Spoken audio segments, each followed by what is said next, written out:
Donald Trump has told the New York Post that the U.S. has taken Venezuelan oil aboard 7 recently seized tankers. When asked about the location of the seizure, he was not allowed to disclose the details. He, however, noted that the oil from Venezuela is in American refineries being processed. Since the capture of Nicolas Maduro in a surprise military operation on the 3rd of January, the Trump administration has sought to control the production, refining, and global distribution of Venezuela's crude.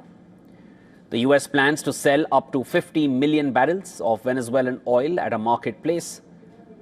Venezuela's interim president, Delcy Rodriguez, this week announced that the country has received an initial transfer of $3,000 million from the sale of its oil by U.S.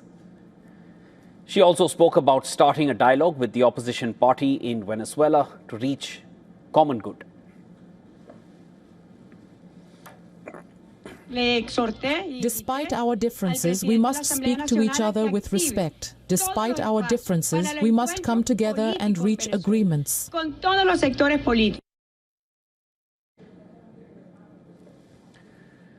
This as Caracas eyes to boost oil production by at least 18% within this year through reforms that will fully open the sector to private investors.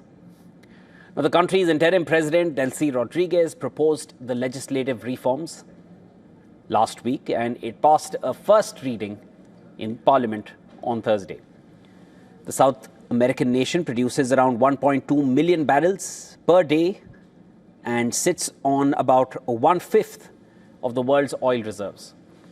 If adopted, the hydrocarbons oil reforms would roll back decades of state control over Venezuela's oil sectors.